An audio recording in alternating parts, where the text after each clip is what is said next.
మిథున, దేవ కూడా ఇంకా కారులో బయలుదేరతారు. కారులో బయలుదేరిన తర్వాత వాళ్ళిద్దరూ కూడా వెళుతూ ఉండగా ఎవరైతే కిడ్నాప్ చేశారో వాళ్ళకి సంబంధించిన రౌడీ అయితే దారిలో కనపడతాడు. అది కనిపించగానే దేవా దేవా కారు ఆపు అని చెప్పేసి మిథున అయితే కారు ఆపిస్తుంది. అలా ఆపిన తర్వాత మిథున ఏమైంది, ఏం జరిగింది, ఎందుకు కారు ఆపమన్నావు అని చెప్పేసి దేవా అడిగినప్పుడు, దేవా నన్ను కిడ్నాప్ చేసిన వాళ్ళలో ఈ రౌడీ కూడా ఉన్నాడు, అదిగో వెళ్తున్నాడు చూడు రోడ్డు పక్కన అని చెప్పేసి చెప్పగానే, ఇంకా అవును నేను కూడా చూశాను మిథున, నాకు కూడా గుర్తుంది పద అని చెప్పేసి తీసుకొని వెళ్తాడు మిథునాని. వెళ్ళి ఇంకా ఆ రౌడీని చెతక్కొడుతూ ఉంటాడు దేవ. ఎవరు నిన్ను కిడ్నాప్ చేయమన్నారో చెప్పు మిథునాని.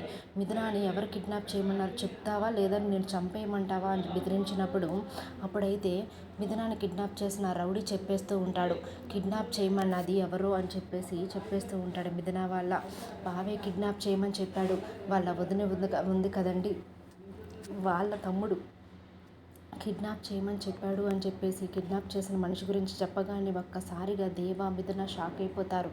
ఏంటి, బావ కిడ్నాప్ చేయమని చెప్పాడా అని చెప్పేసి అంటూ ఉంటుంది మిథున. వాడి మీద నాకు ఫస్ట్ నుండి డౌటే ఉంది మిథున, ఎందుకంటే నేను నీ కోసం వెతుకుతున్నప్పుడు ఆ రోడ్లోనే కనిపించాడు. ఏంటి ఇక్కడ ఉన్నావు అని అడిగినప్పుడు నేను మిథునను కూడా వెతుకుతున్నాను అని చెప్పేసి అబద్ధం చెప్పాడు. ఆ ఏరియాలో నిన్ను తీసుకెళ్ళిన ఆ ఏరియాలో ఇతను ఎందుకున్నాడు అని చెప్పేసి నేను ఆ రోజే ఆలోచించాను అని చెప్పేసి అంటూ ఉండగా, లేదు దేవా తనను మాత్రం క్షమించకూడదు, తన వల్ల నేను చాలా ఇబ్బంది పడ్డాను, నా తలకి గాయమైంది, నా చేతికి గాయమైంది అని చెప్పినప్పుడు దేవా అయితే, లేదు మిథున ఖచ్చితంగా నేనైతే వాడిని వదిలిపెట్టను, నీ ముందే వాడిని చూడు ఎలా చేస్తాను అని చెప్పేసి మిథునతో దేవా అయితే అంటూ ఉంటాడు. కానీ దేవా ఒక మంచి జరిగింది దీనివల్ల, నాలో ఉన్న ప్రేమను నువ్వు తెలుసుకోగలిగావు, మన ఇద్దరం కూడా దగ్గర అవ్వగలిగాము ఈ కిడ్నాప్ వల్లనే అని చెప్పేసి మిథున కూడా అంటూ ఉంటుంది.